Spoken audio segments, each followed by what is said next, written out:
underestimated prey. The void of space trembled under the weight of the Zephyrian Empire's Third War Fleet.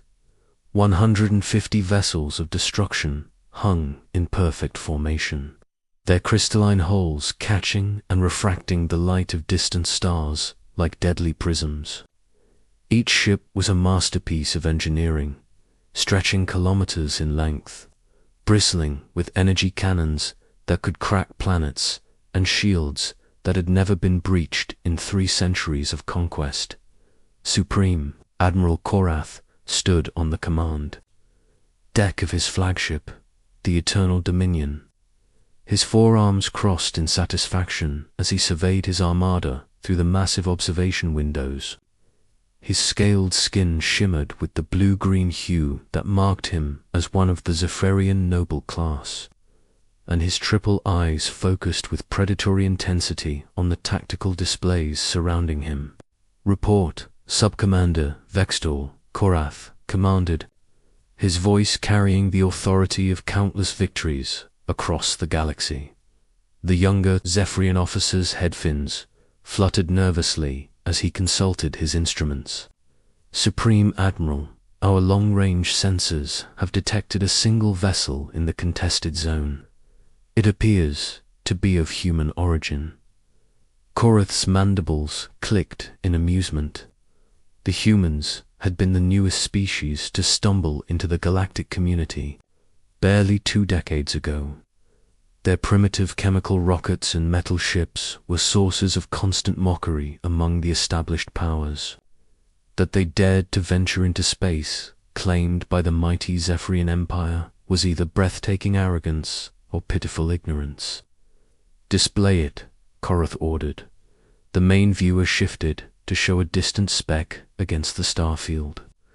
As the image magnified, the human vessel came into focus. It was unremarkable in every way, a dull grey cylinder, perhaps 300 meters long, with no visible weapons arrays, no shield generators, no intimidating design features that marked a proper warship. It looked more like a cargo hauler than anything meant for combat.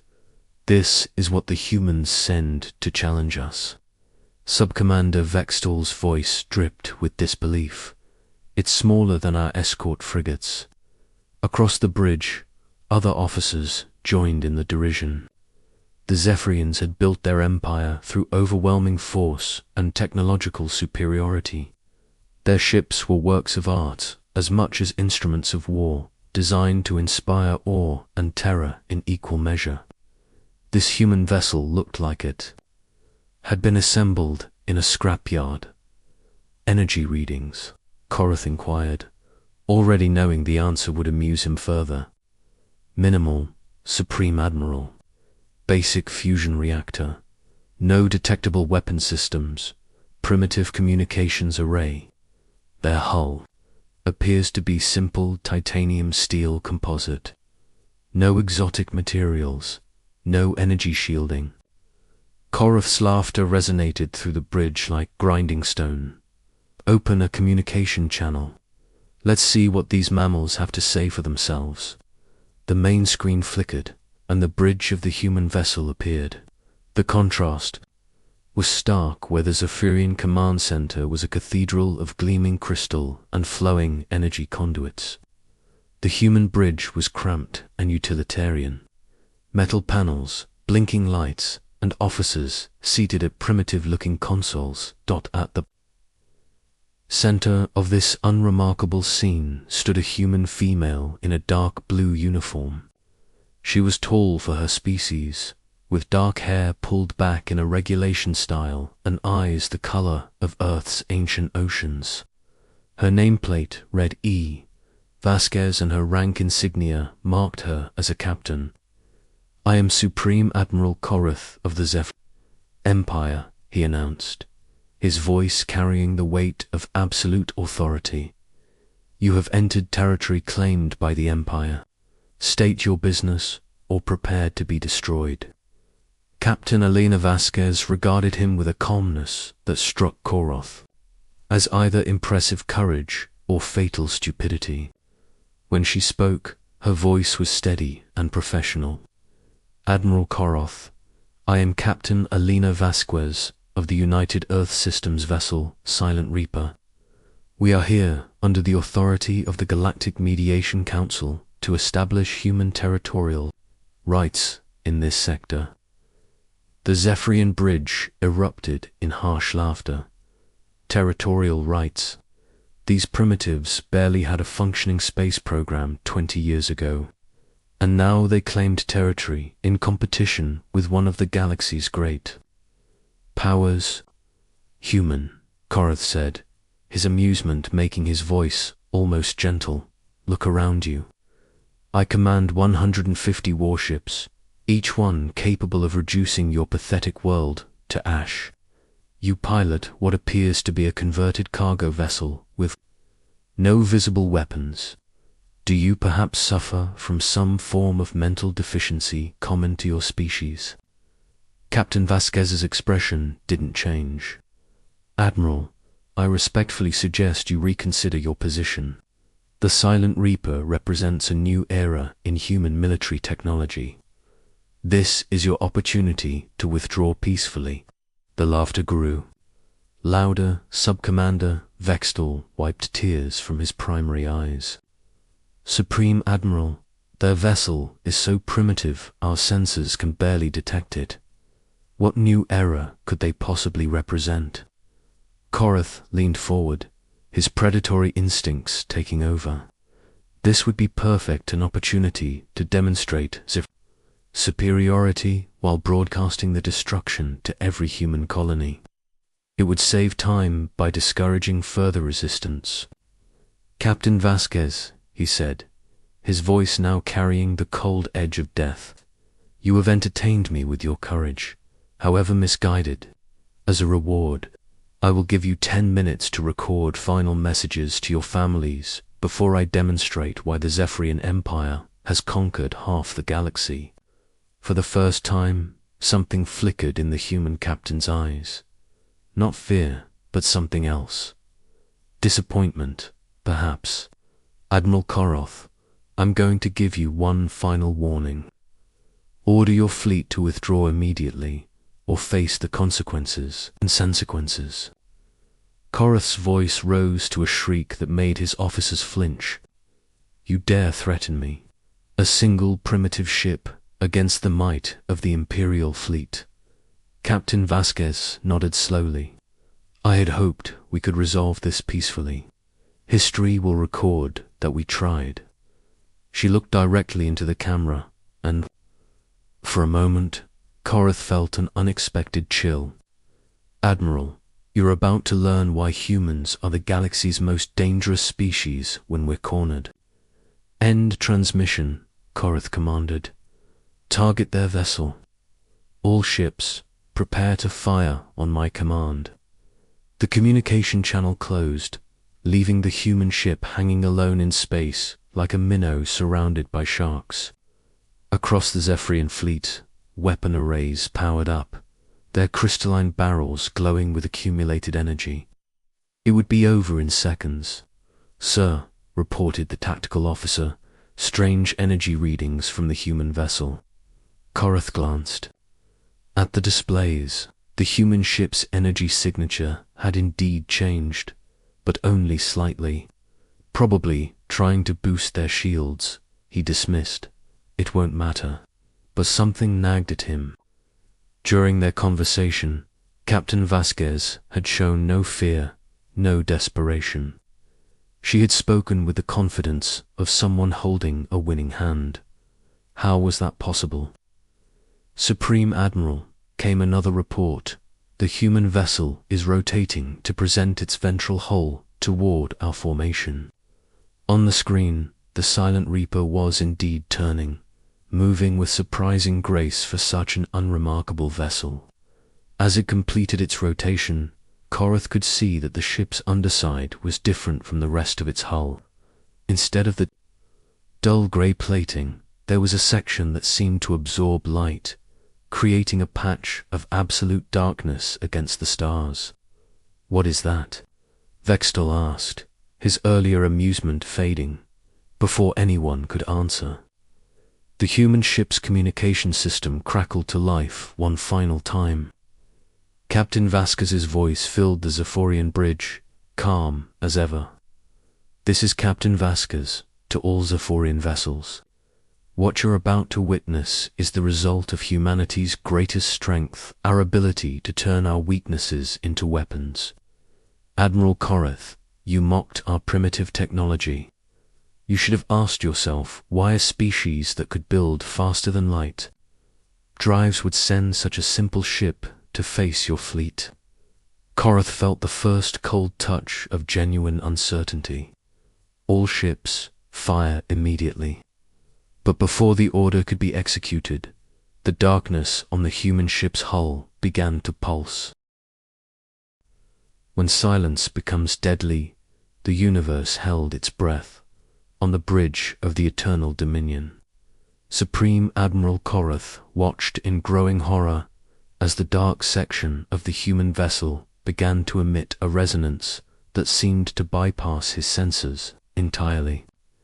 His instruments detected no energy discharge, no particle beam, no conventional weapons signature. Yet reality itself seemed to be responding to whatever the humans had unleashed.